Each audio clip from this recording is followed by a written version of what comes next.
This Friday, September 6th, MLB Betting Picks edition of the MLB Gambling Podcast on the Sports Gambling Podcast Network is brought to you by Underdog Fantasy.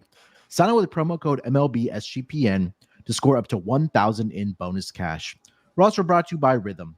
Get your 7-day free trial today by going to sportsgamblingpodcast.com/RITHMM and make sure to enter the free roll football contest up to $3,500 in prizes up for grabs. Just go to sportsgamblingpodcast.com/free roll to enter today.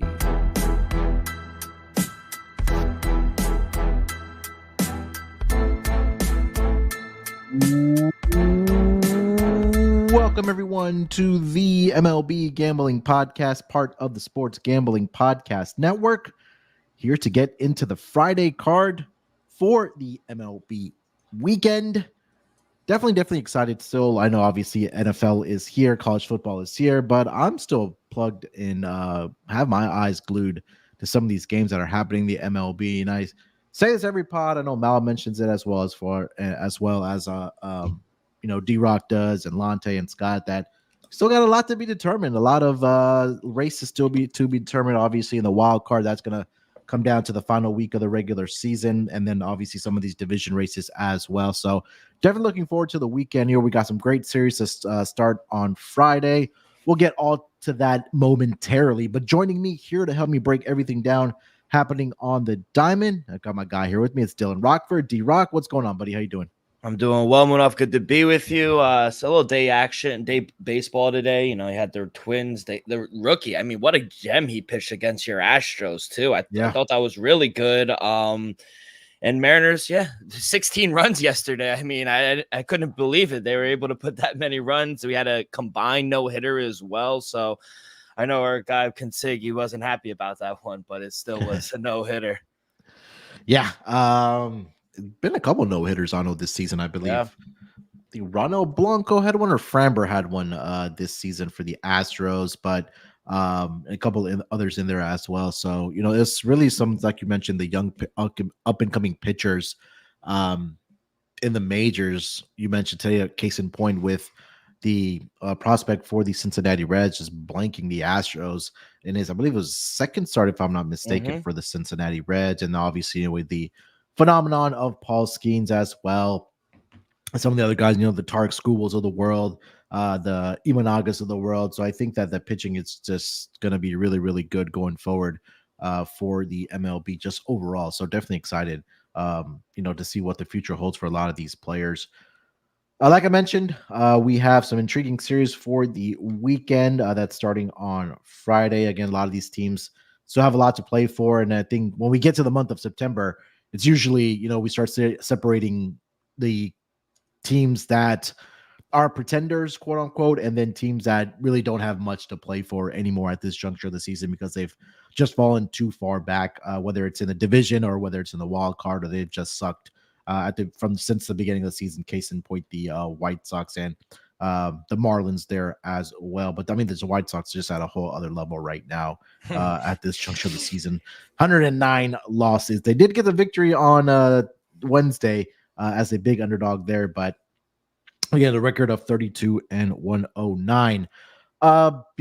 Before we get into the games here for the Friday card, let me just quickly mention, people, look, since 2011, the Sports Gambling Podcast has been picking every single game against the spread in the NFL, and they're not going to stop now. The year 2024 kicks off on Thursday night, so make sure you guys get over with the Sports Gambling Podcast, back to picking every single game against the spread in the NFL. And again, make sure you guys get in to that free roll football contest, up to $3,500 in cash prizes up for grab. Sign up at sportsgamblingpodcast.com/free roll. That's sportsgamblingpodcast.com/free roll. All right, D-Rock, let's get into it here, man. Friday means we have a early afternoon game, and it's going to be a pretty good one. The New York Yankees, they are headed to Wrigley Field to take on the Chicago Cubs, obviously. Yankees just kind of been in a little bit of a slump. I don't say a little bit, but if I'm not mistaken, they lost 2 out of 3 to the Rangers for the early part of the week here. I know I liked Stroman yesterday. I didn't get to betting it, but the Yankees had been really, really good in his road starts this season. They were 10-1 straight up. But they got their doors blown off in that final game against the Rangers, 10-6. I know the Yankees they put up some runs in those latter part of the innings, but at that point, it really didn't matter. But now they are headed to Wrigley Field to take on the Cubbies here. Looking at the pitching matchup for this game, I'm currently seeing it will be Lewis Hill for the New York Yankees, and it'll be Jordan Wicks for the Chicago Cubs. Yankees are a minus 142 road favorite here, plus 120 on the money line for the Chicago Cubs here, D-Rock, and the total is set at 7. What do you got for Yankees Cubs? Yeah, let's start it off with a home puppy, Munaf. My numbers actually made the Cubs a minus 105 favorite, so I got a plus 122. I see plus 120s out there, so I love it. You knew the books were going to make the Yankees the favorite, but I feel like the Cubs have been playing much better. Like we mentioned at the top of the show, combined no-hitter last night, and their offense has really come to life as well, as opposed to the Yankees, who they're just struggling right now. You mentioned it, losers of 4 of their last 5. Their bullpen hasn't looked good as well. Meanwhile, the Cubs quietly have become a top 5 bullpen in the National League as well. So watch out for them. As a Met fan, I am worried about them right behind us. But Lewis Hill, he's given up 3+ runs in 3 of his last 4 starts. I do think this is a good spot for the Cubs at home, against a struggling Yankee team. I love the under as well. It's set at 7. There's going to be 15-mile-an-hour winds blowing in tomorrow. So at Wrigley, yeah, I could understand why it's at 7. I set my total at 6.6. So love the under, and I love the Cubs. Yeah, usually when you see a total of around 7 or less over at Wrigley, that means the winds are going to be blowing in, as they will be on Friday afternoon. And you take a look at Jordan Wicks. Looks like he might just be a spot starter. I mean, it's really hard to gauge because he did go 6 innings against the Astros, but that was all the way back in April. And he did make his return after missing almost close to 3 to 4 months there against the Nationals back on Saturday. He did go 5 innings in that game, allowed 1 earned run. And now he has this task of going up against the Yankees offense, who early on in games have been struggling. They have been able to get to the opposing bullpens, I'll say that much. But I think right now you got to ride with the momentum of the Chicago Cubs right now. And their offense has just completely turned it around. I mean, we saw them get a 12-0 victory to salvage the series against the Pirates. I know they lost 2 out of 3 there. But it was prior to that they had put up 99 runs in a span of 10 games for this Cubs team. So I'll be with the home underdog here, plus 120 with the Chicago Cubs against the New York Yankees. Like what TVDBJ mentioned there as well. If you look at the Cubs team total over, I know we talked about the winds blowing in here and whatnot, but I think this is an opportunity for them to possibly even get to that bullpen, who just has not been very good this season for the New York Yankees. We'll move it along here to the next game on the schedule. We'll go over to the Colorado Rockies. They are going to be facing the Milwaukee Brewers. They will be traveling from Atlanta up to Milwaukee. I am seeing it will be Ryan Feltner, if I'm not mistaken, for the Colorado Rockies. And I am seeing that it will be Frankie Montas for the Milwaukee Brewers. Brewers in this game are a minus 215 home favorite, plus 180 on the money line for the Colorado Rockies. Total is at 8 in this game. Run line minus 1.5, plus 104 for the Brewers, and plus 1.5, minus 125 for the Rockies here, D-Rock. What do you think about Rockies and Brewers?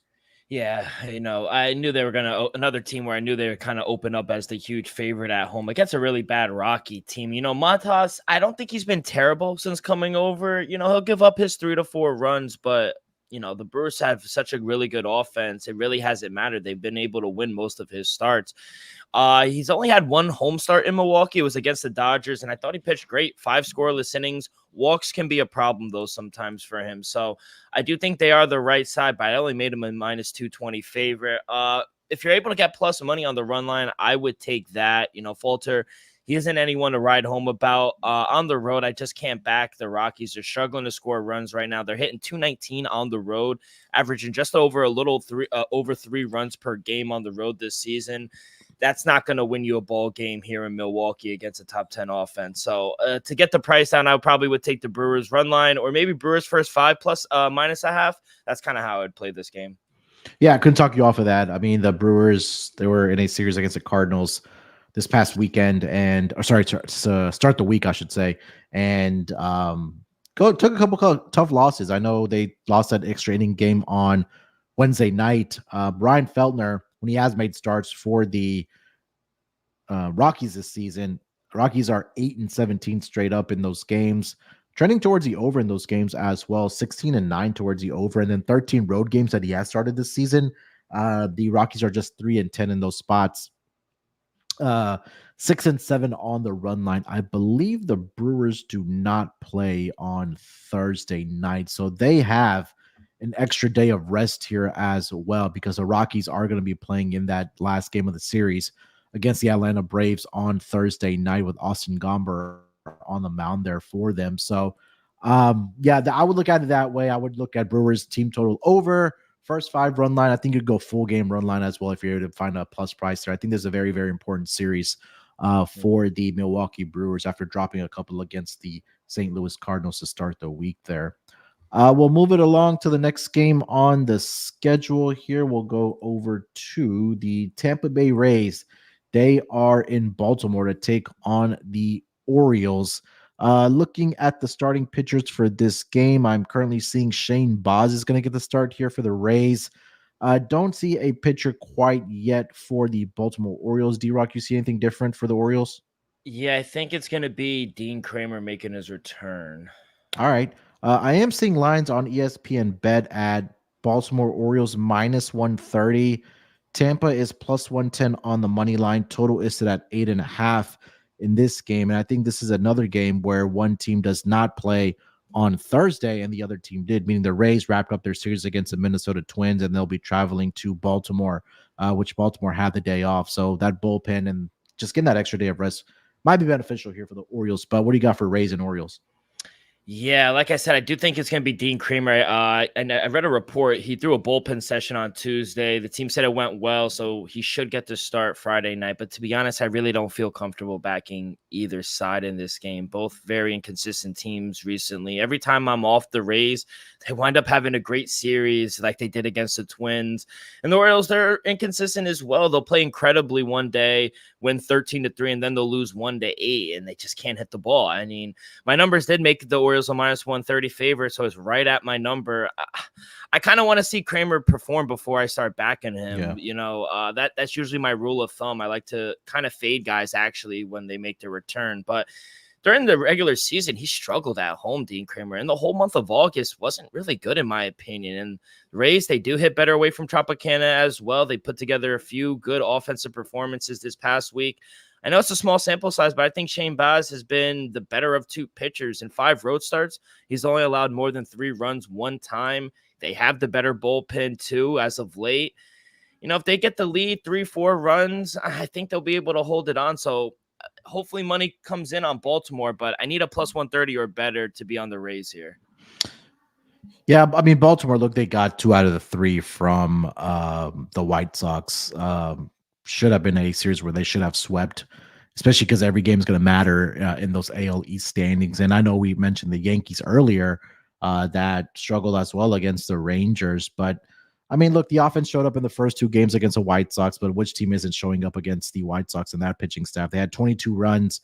The first 2 games of that series, Orioles only were able to muster 1 in that final game of the series against the White Sox. But, you know, they're now entering a stretch where they're going to be playing their next 2 series, at least against division opponents. And that's going to be, like we just talked about, the Rays of the weekend, and then early part of next week, which will be against the against the Boston Red Sox in Fenway Park. So, like you mentioned, anytime I do see a pitcher coming off of the IL, whether it's a 10 days, 15, 60, whatever the case might be, it just kind of does give me pause here. You mentioned that the Rays are hitting a little bit better away from Tropicana there, but you know, maybe the day off helped the Orioles reset a little bit. They are at home still, so not a travel spot for them. So I'd lean with the Orioles, but again, I don't really love it with Dean Kramer coming back from the IL for the Baltimore Orioles. Before we get over to the next game on the schedule, let me tell everyone about our friends over at Underdog Fantasy. Underdog Fantasy Pick'em gives you a chance to win 1,000 extra entry. The NFL is back, and there are a ton of Pick'em specials to get you started. You can now use specials and boosts on all flex entries. So sign up with promo code MLB SGPN to claim your special pick and first-time deposit offer up to 1,000 in bonus cash. That's UnderdogFantasy.com. Make sure you guys use that promo code MLB SGPN. All right, let's keep it rolling here. We'll get over to the next game on the schedule, which will be the Cincinnati Reds. They are going to be facing the New York Mets. Looking at the projected pitchers for this game, let me get back to my odds screen here. I am seeing for the Cincinnati Reds, it is undecided right now. And then for the Mets, I am seeing Sean Manaea that is projected to get the start here for the New York Mets. Mets are a minus 165 home favorite here, plus 140 on the money line for the Cincinnati Reds. Total set at 7.5 in this game here. D-Rock, do you see a projected pitcher for the Reds? Yeah, I think it's going to be Brandon Williamson for the Reds, but what a stretch I feel like Sean Manaea is having. I was one of the guys in the offseason like, I guess he's okay, but I mean, he's definitely going to opt out of his contract at the end of the year. He's going to get paid by someone. I think this is another good spot for him, though. The Reds, they struggle to hit lefties, especially on the road. They're only averaging around 4 runs per game on the road. While the Mets, they're one of the hottest teams in baseball right now. Manaea hasn't allowed more than 3 runs at home in his last 6 starts. Strikeouts are high at home. And surprisingly enough, the Mets bullpen has been much better this past week on the 7-game winning streak. And like I said, I think Brandon Williamson will go for the Reds, and I don't know really how I feel about that. He's only had 1 start. He didn't really go long in the game either. He's a lefty. Mets rake left-handed pitchers as well. So I think the Mets continue to roll here. I made him a minus 170 favorite. I would also look at a Sean Manaea K-prop as well. Last 4 home starts, 11, 9, 9, and 4. Reds strike out a lot of swing and misses. So maybe a Sean Manaea K-prop, but I do like the Mets here. Yeah, I mean, like you mentioned, Manaea has been really good form coming off a start. I mean, it was a White Sox 7 shutout innings. Prior to that, he had allowed at least 3 or exactly 3 earned runs in the prior 4 starts as well.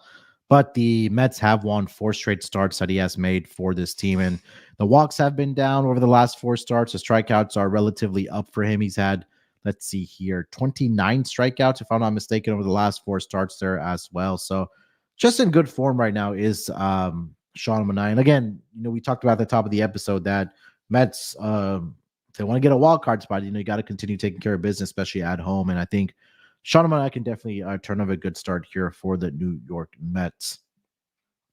We'll get over to the next game on the schedule. We'll go over to let's go with the Toronto Blue Jays. They are in Atlanta to take on the Braves. Looking at the starters for this game, I am currently seeing it will be Kevin Gausman for the Toronto Blue Jays and Max Fried getting the start here for the Atlanta Braves. Braves are a minus 180 home favorite here, plus 150 on the money line for the Toronto Blue Jays. Total is at 7.5 in this game here. D-Rock, what do you think about the Jays and the Braves? Yeah, like I said, I do think it should be Max Fried and Kevin Gausman for the Blue Jays. After that nice week for the Blue Jays, they're right back to playing inconsistent baseball, losers of 4 of the last 5 games. Bullpen continues to be a major problem for them as well. And, my worry isn't that this is, a good spot for them going up against a lefty in Max Fried. He's been okay, nothing to write home about. But I still think he could give the Blue Jays some problems. But Munaf, we talked about Kevin Gausman last week, and I think we talked about backing him on the road and fading him at home. Yeah. Depending on the number, I think there's might be some value here with the Blue Jays. I only made the Braves a minus 155 favorite. I like the first 5 under with these 2 pitchers. I feel like both of them will be able to limit each other, have success against each other's lineup. And we'll also have winds blowing in tomorrow night in Atlanta as well. So first 5 under 4, 4.5. I think that's a better play than taking the Blue Jays. Yeah, I think if this number does get to 8, which looks like in May between these 2 starters, I will come in on the under 8 in this game. We talked about Kevin Gausman's splits at home and road, like D-Rock just alluded to, and it jumps off the page, honestly. And I know he's a little bit more favorable towards the over on the road is Kevin Gausman, but at the same time, Max Fried at home this season, 7-2 to the under in those spots here. And again, I think this is an opportunity where it may just turn into a little bit of a pitcher's duel here between these two pitchers. I think they're fully capable of that.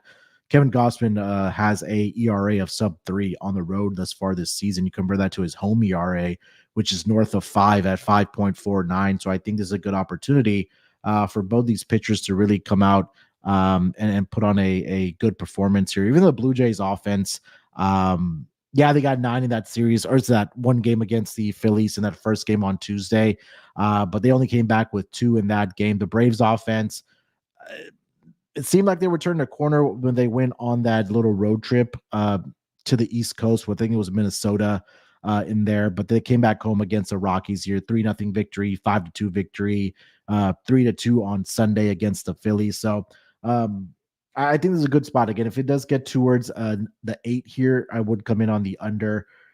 Probably looking like a 4-2 type of game, maybe a 5-2, 3-2 type of victory that it does get under this total here for this game between the Blue Jays and the Braves. We'll get over to the next game on the schedule. We got the Arizona Diamondbacks. They are in Houston to take on the Astros. Looking at the starting pitching for this game, I am currently seeing it will be, let me get back to my odd screen here. For the Diamondbacks, I'm seeing Brendan Pfaadt getting the start here for the D-backs, and it will be Framber Valdez for the Houston Astros. Looking at the lines for this game, I'm currently seeing the Astros are a -155 home favorite, +130 on the money line for the Arizona Diamondbacks. Total is set at 8 in this game here. And I know we did lose D-Rock here for a minute, so I'll start to hear with the Astros. We talked about the top of the episode. Astros did get shut out by the starting pitching there of the Cincinnati Reds of all teams, led by their top prospect. He threw, let's see here. How many innings did he go in that game for the Reds? 6 1/3, 4 hits.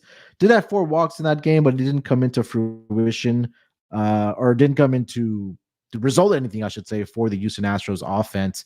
Hunter Brown turned into a pretty good start there as well. 6 shutout innings, 6 strikeouts in that game for the Astros. And now they're able to come back home here. What looks like Framber Valdez is going to be the starting pitcher for the Houston Astros.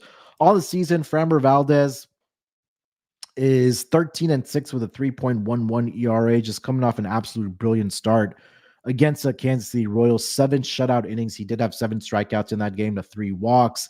The Astros did win that game 3-2 in his last start last Thursday. Part of that, 5 2/3 against the Baltimore Orioles, 3 earned runs. He did have 8 strikeouts. He's had at least 7 strikeouts, has Framber Valdez, over his last 4 starts here. We take a look at his home and road splits as well for him this season. At home this season, he's made 12 starts, 7-2 on the season at home at Minute Maid Park with a 2.69 ERA. And like I mentioned, again, just really pitching well even since the All-Star break. There was a spot in there where he was struggling a little bit, was Framber Valdez, but again, he looks like he's back in peak form here for this Astros rotation. We'll go over to the Arizona Diamondback side where Brendan Pfaadt is supposed to get the start here. Over his last 3 to 4 starts, or I should say over his last 4 starts, he's allowed at least 4 earned runs in 3 of his last 4 starts. However, the Diamondbacks have been able to give him that run support, and we talked a lot about their offense and how they've been able to just find a lot of success. But they've won 4 of his last 5 starts there as well. The problem with me is I think for Framber Valdez being a left-handed pitcher, I know the Arizona Diamondbacks have been one of the better teams against left-handed pitching. Both teams will be traveling into Houston. Houston, like we talked about, we're in Cincinnati to start the week here, and then Arizona was at on the West Coast in San Francisco. So a little bit of a trip there for San Francisco to get to Houston here. I'll side with the home team here and Framber Valdez. I think he's just in really good form right now. And the Astros, again, they need to start piling up the wins as well. Just really trying to hold on to that AL West lead here. So I'm going to go with the Houston Astros, -155 here on the money line against the Arizona Diamondbacks. D-Rock, you back? Yeah, I'm back. This second time, I apologize. No, you're good. Can you hear me? Yeah, you're good. Yeah, so like I said with the under the last game, but this game, I made the Astros a minus 160 favorite. Valdez, he's been great at home. He's only allowed more than one run in the past five starts at home. Astros 6-0 straight up in those last six starts as well. They just win most of his games, surprisingly. I think they have the better bullpen. And as much as you mentioned, you were talking about the Snakes offense. I think they have a great offense. I just can't back Brandon Fat here on the road. He's given up 3+ runs in six of his last seven games. Coming back home, I think is going to help the Astros. They're on Yeah. a long road trip. I think this is a good series for them to get back in the win column. Astros team total over. I just don't trust Brandon Pfaadt in that bullpen right now. So I do like the Astros here. Yeah, I can talk you off of that. I think that this is a good spot here for for Framber Valdez. The Astros just being back at home in the confines of Minute Maid Park. We'll move it along here to the next game on the schedule. We'll go over to the Minnesota Twins. They are in Kansas City to take on the Royals. A big series here. Just looking at the updated standings right now in that AL Central division. Let me see if I can get there here.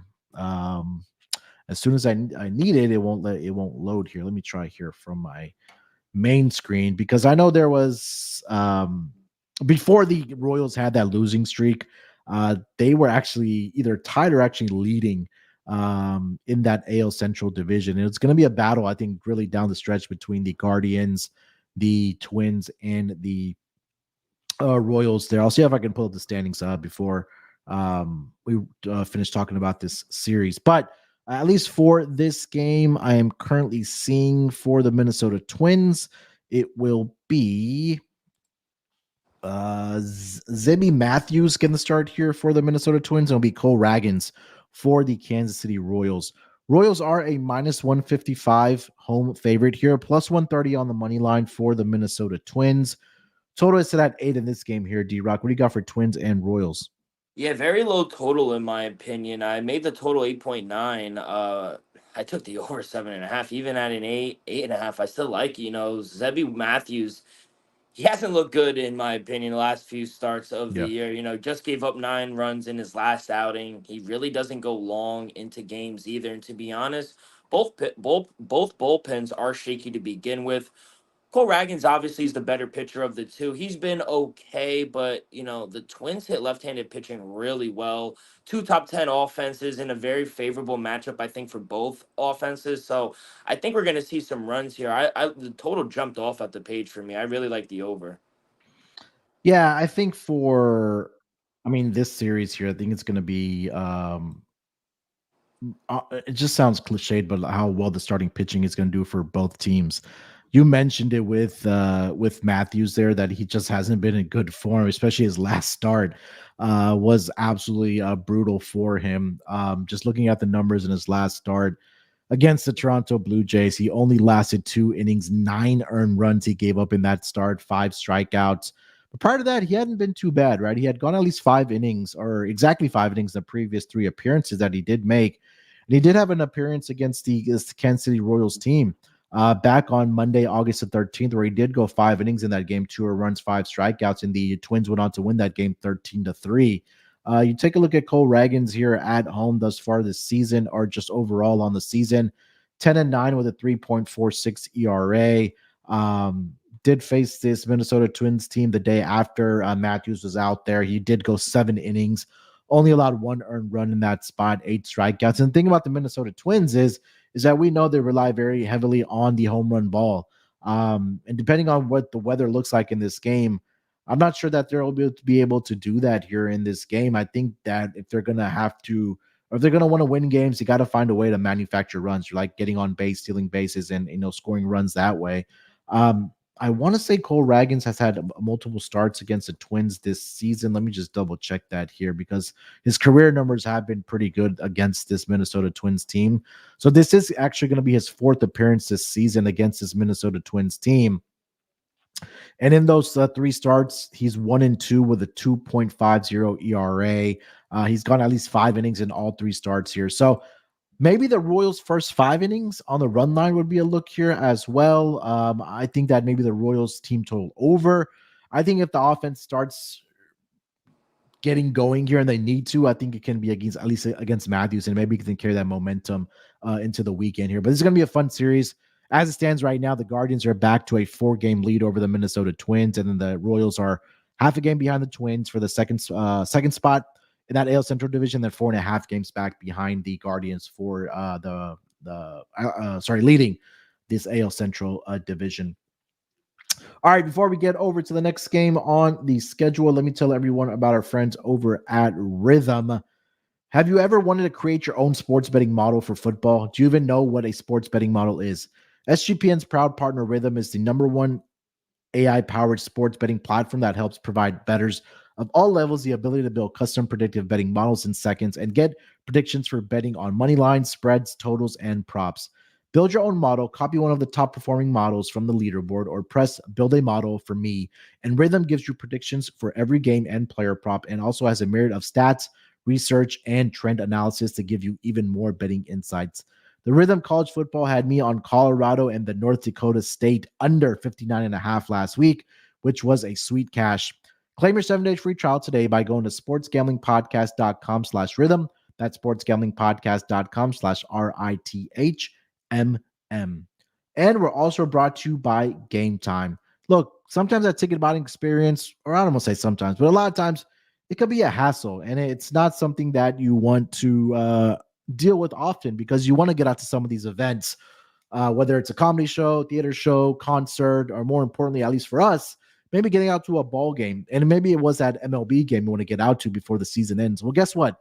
Game Time is now an authorized ticket marketplace of Major League Baseball, which makes getting tickets even faster and easier. Prices on the Game Time app actually go down the closer you get to first pitch. With killer last-minute deals, all-in prices, views from your seat, and their lowest price guarantee, Game Time takes the guesswork out of buying MLB tickets.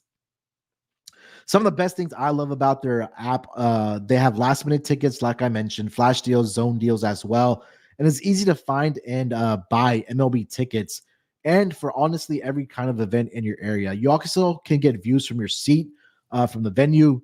That's the best part I love about their app, that you actually get a image of your seat view at that specific venue before you actually buy the tickets. They also have last minute deals. Save up to 60% off of buying last minute tickets to sports, concerts, comedy, and theater. So all you got to do is to take the guesswork out of buying tickets with Game Time is download the Game Time app, create an account, and use promo code SGPN for $20 off your first purchase. Terms apply. Again, create an account and redeem code SGPN for $20 off. Download the Game Time app today. Last minute tickets, lowest price guaranteed. All right, let's move it along here to the next game on the schedule. We'll go over to let's go over to St. Louis, where the Seattle Mariners will be visiting the St. Louis Cardinals. Looking at the probable pitchers for this matchup on Friday, I am currently seeing it will be for the Mariners, Bryce Miller getting the start, and it'll be Eric Fedde for the St. Louis Cardinals. Looking at the lines for this game, I'm currently seeing the Cardinals are a -118 home favorite, -102 on the money line for the Seattle Mariners. Total is set at 7.5 in this game. And as it stands on Thursday afternoon, the Mariners are in Oakland playing their game right now, currently leading 4-2 in the bottom of the sixth. So they will have to take a trip to around the Midwest part of the country here, crossing over a couple time zones here. But Fedde versus Miller here. D-Rock, what do you got? Yeah, like I said at the beginning of the show, Bats really broke out for the Mariners. I didn't think that was ever possible. But for this game, I doubt they'll have that much success. Eric Fedde has been great in St. Louis since coming over from the White Sox. Only 3 runs given up at home in 10 2/3. I don't think this is a good spot for the Mariners here. They're definitely due for some regression.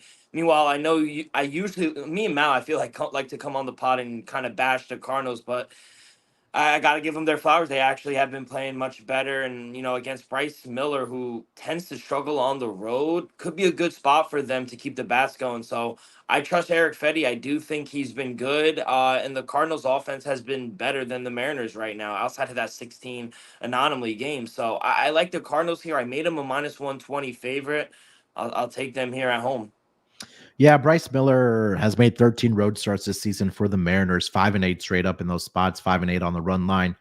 slightly profitable towards the over 7.5-1. I know I've talked about this a lot, like D-Rock just mentioned with Eric Fedde, is that you want to back him when he's pitching at a home venue. I know he got traded this season, obviously, from the White Sox to the Cardinals, but we had talked about it as well when he was pitching, whether it was in Chicago, the south side of it, or with the Cardinals. He's made, let's see here, 2 starts so far for the Cardinals at home. He is 1-1 straight up in those spots, and both of those games have gone under the total.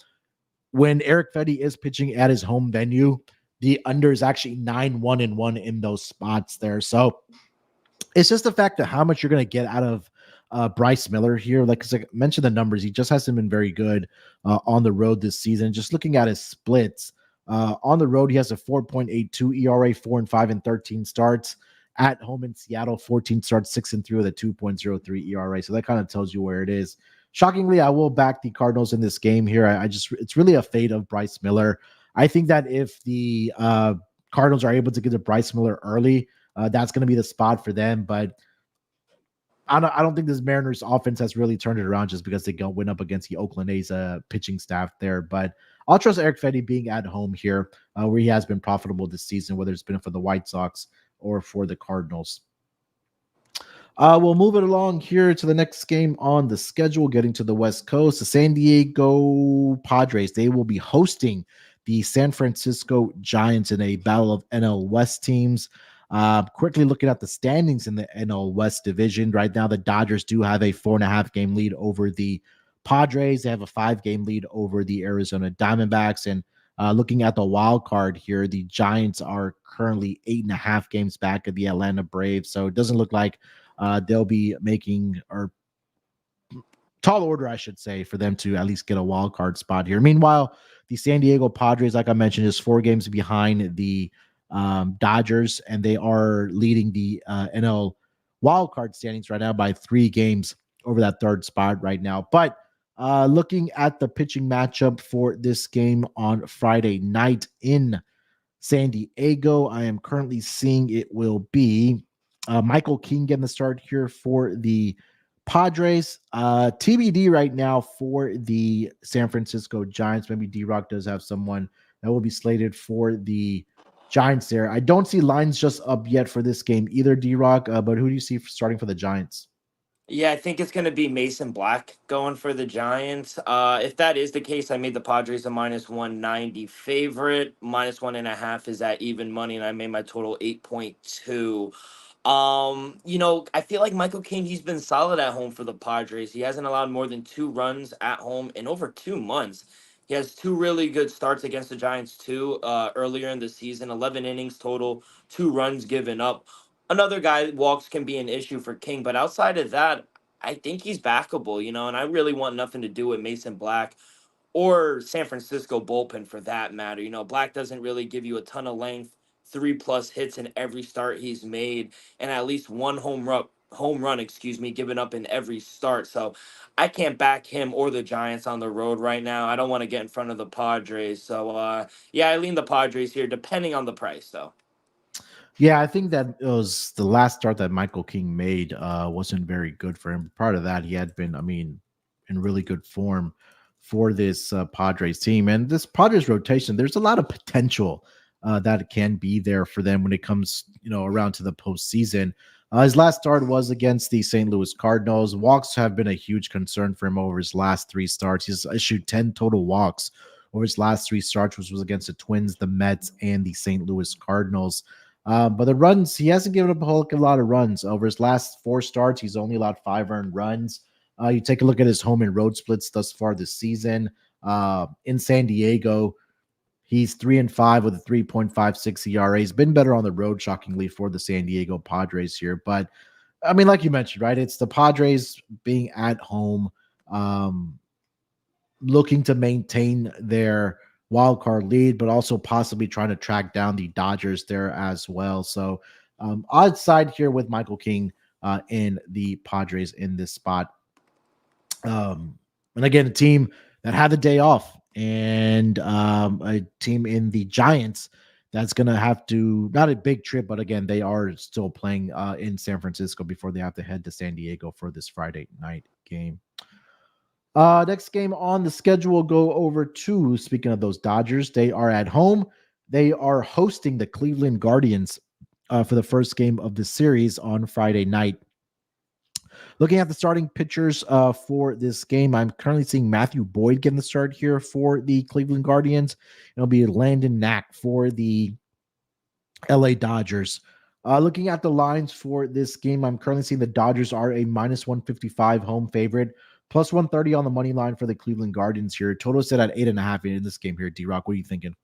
Yeah, I think obviously Matthew Boyd is going to get the start for the Guardians, but I really don't like that matchup for him or the Guardians. Dodgers coming back home after a long road trip. They're playing well right now, 7-3 in their last 10. And we'll see how long Matthew Boyd winds up going because he really doesn't usually go long into games. He might Yeah. be out of there quicker, since Dodgers rake against lefters. And for the Dodgers, kind of a bullpen day. I think Landon Knack will get the start for them. He hasn't started in over a month. He's another guy where, he really doesn't go into deep into games, doesn't really overpower you with his stuff. Even if it is a bullpen type of game for the Dodgers, I just think they're the right side here at home. They have a more favorable matchup. Plus, I just trust their offense much more than I do the Guardians right now. So, yeah, depending on how the number opens up, I probably would lean with the Dodgers. Don't want to get too chalky, though. Yeah, I mean, you look at Matthew Boyd's last or 3 appearances, he's gone at least 5 innings in all 3 of those starts.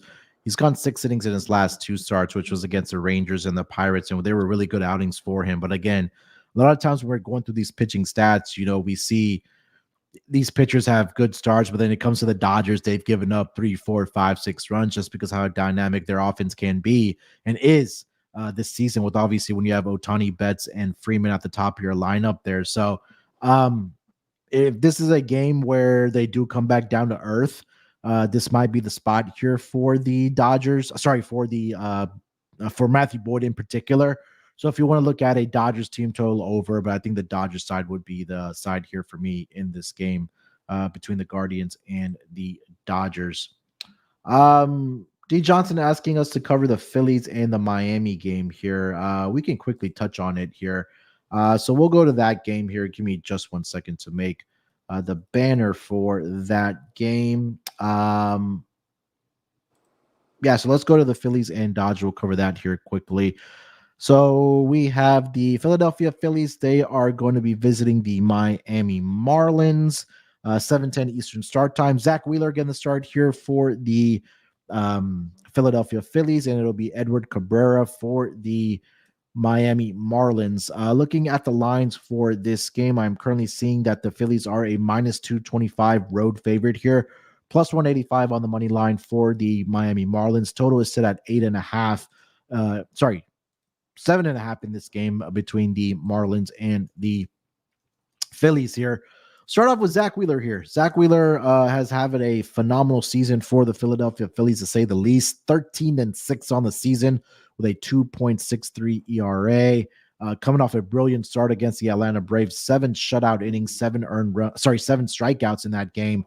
And he's had at least 6 strikeouts in at least 5 straight starts.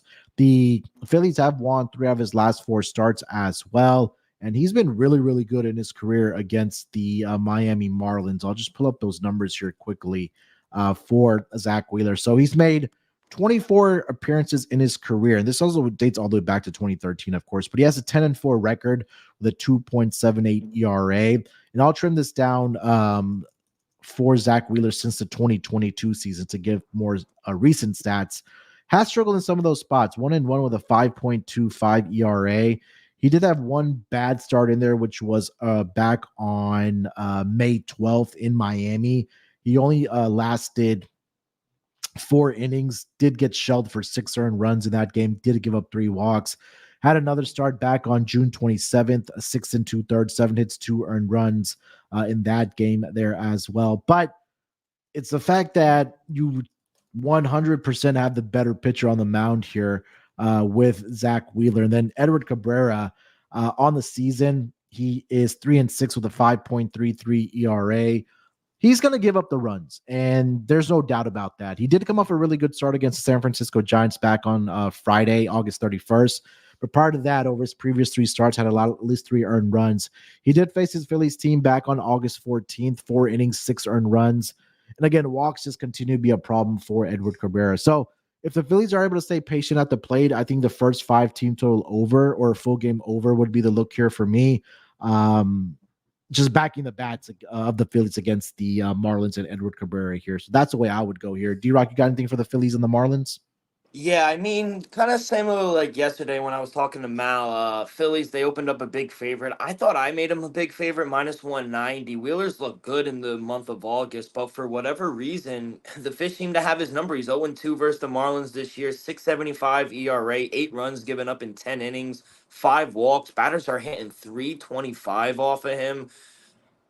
I get it. The Phillies are one of the best teams in the league, but I just feel like this is just too heavily priced at home against, a righty that they've had success against. And I think on the other side, Edward Cabrera, I don't think he's looked all that bad at home. I think he's been serviceable. Another guy, you want to keep the walks down, but yeah, like I said with Mal, based on pure value we're getting here, plus 205, I think it's worth. They have been pesky. I think it's worth a shot, Marlins. All right. So that is the last game on the schedule here for the Friday card. We will get over to our lock and dog before we do get over to our home run picks here. D-Rock, you want to lead us off with your lock and dog? Yeah, so I do like the Fish. That was one of them as the dog. But like I said earlier, like I made the Cubs a favorite. I'm gonna take the Cubs here against a struggling Yankee team. Wins are gonna be pushing in, so should be a pitcher duel. And I like Jordan Wicks. I think he could really limit a struggling Yankee team. So I'm gonna take the plus 122 at home with them and go into a total. I think you brought out to me. Yeah, Eric Fetty in Seattle. I'm gonna take the under 7.5. Right, that's where the line's at. 7.5. Yeah. Yeah, I'm gonna take the under on that. Eric Fetty's a guy you really want to back at home. I think we're gonna see some regression with the bats for Seattle as well. So yeah, I'm gonna take the under for my lock. All right. All right. For my lock for the Friday card. Um, I'm gonna back the Brewers on the run line minus 1.5 at plus 104. Um, it's really just a fade of the Colorado Rockies and the offense who is struggling right now.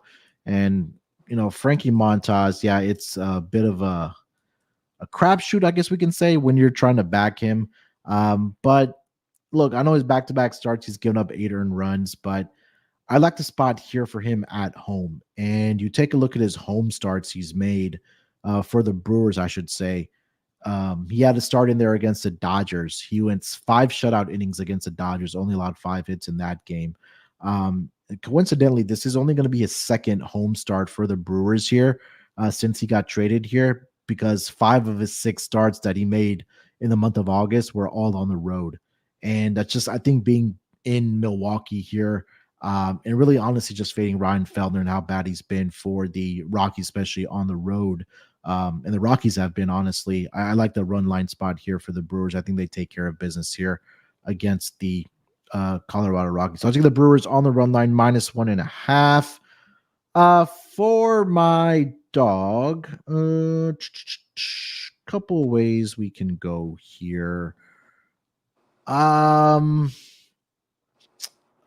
don't see a run line price for the Kansas City Royals. I like the Cubs, like you mentioned there as well. I think it's going to be the Astros on the run line, minus 1.5. I think that will be at a plus price. I don't see it listed right now, but them being a minus 155 favorite, you'll definitely be able to get that plus price on that run line. Astros just being back at home and how dominant Framber Valdez has been there. I think this is a good spot for him. And again, Arizona traveling from the West Coast into Houston, just Brandon Pfaadt getting the start here. I think the Astros bats can get to him. And I think that Framber Valdez can go along well here for this Astros team. So I'll take the Astros on the run line, minus 1.5 as my dog if it is a plus price. That will lead us to our home run picks for the Friday card here. D-Rock, you want to lead us off with your home run picks?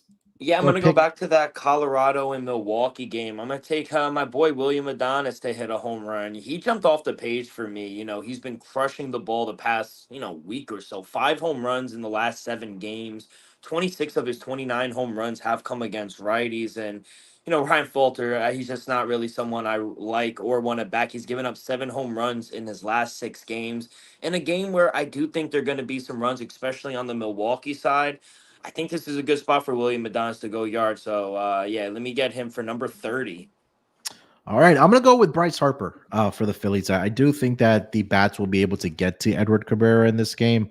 Maybe a little bit of a chalky pick there, but Bryce Harper has left a yard against Edward Cabrera once in his career. He's had 3 hits against him, batting .429 on against Edward Cabrera in 7 plate appearances and 7 at bats, slugging at even 1,000 there. So I think it's a good opportunity for the bats to really get to Edward Cabrera in this game here. So it kind of just backs my over team total that I like for the Phillies in this game here. So hopefully Bryce Harper is able to leave the yard for the Philadelphia Phillies against the Marlins on Friday night.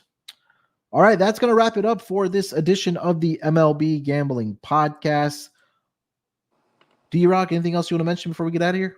No, just happy opening night. Good luck to everyone. And like Munaf and I said, I think about a week ago, once that NCAA and NFL really start to hone in, I think we're going to start to see really good odds for baseball because they start to lack. So you could still make money in baseball. I know everyone doesn't really want to bet baseball until the playoffs, but I think we'll be able to get some really good numbers in the month of September, excuse me. Yeah, 100%. I think this is a good opportunity for us just kind of, zone in and just keep true to the baseball season because, again, the bookmakers are really not going to be paying attention to baseball and what's going on there. So we'll still be here to capitalize on the season of MLB. And so hang with us. I know everybody's always excited for football, and rightfully so, right? Because everybody just loves football. But we'll be back tomorrow in some form or fashion with the rotation of our hosts. So look out for us then. Enjoy the football on a Thursday night, on Friday night, into the weekend. So football here as well. But don't forget about the MLB as well. All right. Good luck with your bets this weekend. Till then, always remember to let it ride.